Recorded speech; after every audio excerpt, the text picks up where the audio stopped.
Mike Tyson just brutally terminated Jake Paul after Jake casually decided to cancel their big fight scheduled for November 15th. It's wild when you think about it. Jake was all in at the start, practically drooling over the chance to go toe-to-toe with Tyson. But now that Tyson's exposed some of Jake's darkest secrets, the guy couldn't handle the heat. Instead of facing the music, Jake threw a fit and called the whole thing off. All those millions poured into promotions, marketing, and sponsorships. Down the drain. And let's be real, the world isn't feeling one bit sorry for Jake.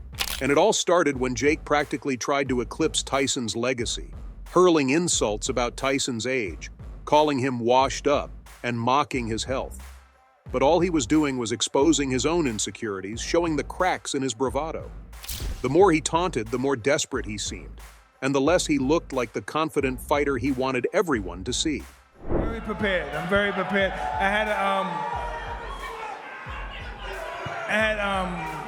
a small adversity. I got sick, but I'm better. I feel good. And that's where Jake's plan started to unravel. You see, Tyson didn't bite. He just stood there, a wall of stone-faced silence, while Jake kept running his mouth. No comeback, no angry retort, just pure, icy calm. The kind of calm that makes you realize you've just walked into the lion's den with a stick, thinking you're in control. But Tyson was letting Jake dig himself deeper, word by word, into a hole he wouldn't be able to climb out of. As Jake continued his tirade, you could feel the energy in the room shift. What started as another run-of-the-mill media event turned into something heavier, something more ominous. Tyson didn't need to say a word. His silence was speaking volumes, and suddenly Jake's bravado started to falter. For a guy who's made a career out of being loud, Jake was now facing a silence that was louder than any insult he could hurl. Menopause break and postpone the fight, so yeah. What about that, dog? I was ready before. You needed a little break. Your tummy hurt? Your tummy hurt still? I feel like Tyson's non-reaction was the quiet before the storm. It was the look of a man who's seen this all before, a cocky young fighter thinking he can rattle a legend. But Tyson wasn't rattled. He was in control, playing the long game while Jake was busy trying to win the short one. And in that room, with cameras flashing and the audience hanging on every word, or lack thereof, it became crystal clear. Jake Paul had just walked into a trap he set for himself. Jake, big boy, sign the contract. No problem. Saturday, July 20th. As the press conference wrapped up, the reality of the situation hit like a ton of bricks. Jake had come in loud and left with the weight of Tyson's silence pressing down on him. Jake Paul probably thought he had everything under control until Mike Tyson casually dropped the bombshell of a knockout-only rule. Suddenly, the game Jake had been playing was thrown out the window. No more relying on technicalities, no more banking on a decision from the judges. Just raw, unfiltered power. And let's be real, trying to knock out one of the most feared punchers in boxing history? That's borderline suicidal. Tyson's entire career is a highlight reel of knockouts that leave you questioning how anyone could stand up to him. For him, this was just business as usual. But for Jake, this was like staring down a nightmare with no escape route. And just when Jake might have been hoping for a lifeline, Tyson wasn't done. Nope, he went ahead and added 2 extra rounds to the fight. It was like Tyson was saying, "You thought this was going to be hard? Let me just make it impossible." What was already set to be a grueling battle was now stretched into an endurance test, where only the toughest could survive. Brought this deal to this old-ass motherfucker. We signed the contract with Netflix, and I brought him the deal. So, you're welcome, my son. I'm gonna discipline you. For Tyson, this was just more time to do what he does best, break his opponents down punch by punch. But for Jake, this was completely unfamiliar territory. He'd always had people questioning his commitment to the sport. And now he was facing a fight that would demand more than just talent. It would demand guts, resilience, and the kind of endurance he's never had to show before. The moment Tyson laid down these new rules, you could see the impact. Jake, who had swaggered into that press conference like he owned the place, suddenly looked like he'd been hit by a freight train. His confidence, once so rock solid, started to crumble right in front of everyone's eyes. It wasn't just that Jake was worried, he was genuinely scared. But here's the genius part. Tyson's changes weren't just about making the fight harder. They were about getting inside Jake's head.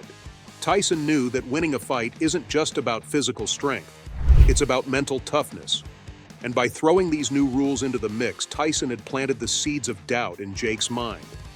Jake, who'd walked in so sure of himself, was now staring down a fight that was going to push him to limits he never even knew existed. Performance of a lifetime on November 15th, and the universe will align for all of its glory and good for God.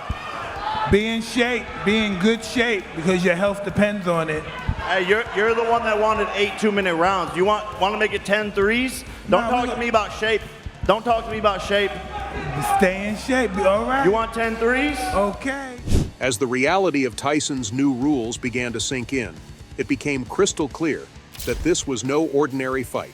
The knockout-only rule and those brutal extra rounds weren't just changes. They were strategic moves designed to expose Jake's vulnerabilities and exploit them to the max. Jake Paul's whole world pretty much collapsed the moment he faced Tyson's new rules. The knockout-only rule and those extra rounds weren't just small tweaks. They were like giant neon signs saying, "You're in deep trouble, Jake." And the man who usually strutted around with more confidence than anyone suddenly looked like a deer caught in the headlights. All that swagger, gone. The bravado, vanished. He realized he wasn't just up against any opponent, he was up against Mike Tyson, who wasn't going to let him weasel his way out with technicalities. And then people started wondering out loud, had Jake been playing dirty all along? Had he been bribing referees to stack the deck in his favor? The timing couldn't have been worse. With all eyes already on him, these rumors caught fire. The boxing world, which had always given Jake the side eye, pounced on this like a pack of wolves. To them, Jake wasn't just a joke anymore, he was a fraud. A guy trying to cheat his way to the top without putting in the blood, sweat, and tears that real fighters do. The hashtags started trending faster than you could blink. Their fake fighter was everywhere. Overnight, he went from being the bold, brash new face of boxing to a punchline. And let's not forget, the public wasn't exactly on his side to begin with. Now they were roasting him like marshmallows at a campfire. The consensus was clear. Jake didn't just cancel the fight, he ran away with his tail between his legs. And those rumors about bribery? They were the final nail in the coffin, making him look not just scared, but shady too. Jake Paul's decision to cancel his fight with Mike Tyson wasn't just a bad move. It was the kind of career-killing blunder that left everyone in the boxing world shaking their heads. The moment that news hit, the backlash was immediate and unforgiving. Every win Jake had ever notched on his belt, including that sketchy victory over Mike Perry, was now being picked apart like a crime scene. And let's just say the boxing world was not amused.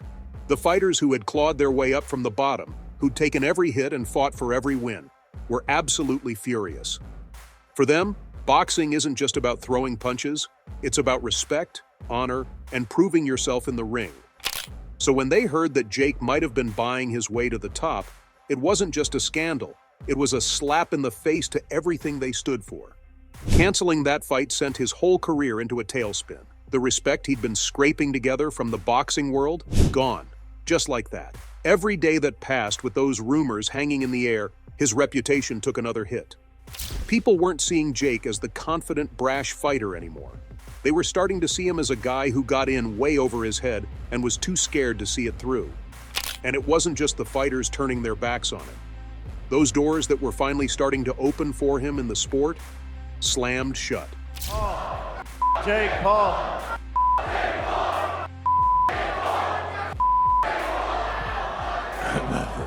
The aftermath of Jake's decision was nothing short of a disaster. His once rising career was now teetering on the edge of a cliff, and if he wanted to salvage anything, he was going to have to face the music. But with both the boxing world and the public turning against him, it was clear that Jake's path to redemption was going to be a long, painful, uphill battle, if there was any path left at all. Meanwhile, as Jake's career seemed to be unraveling, Mike Tyson's legend only grew stronger. Even with all the drama, Tyson remained the epitome of what it means to be a true champion. He didn't lose his cool, didn't let the chaos get to him. He handled the whole mess with the kind of poise that only comes from decades at the top. Tyson's legacy was never in doubt, but the way he dealt with this fiasco only cemented his place in the pantheon of boxing greats. While Jake was left scrambling, Tyson stood firm, untouchable. with his reputation not just intact but glowing brighter than ever. Before, it was okay, but you don't know what you got in store, baby. You got to face the God of War. And get ready, baby. Fire in the house.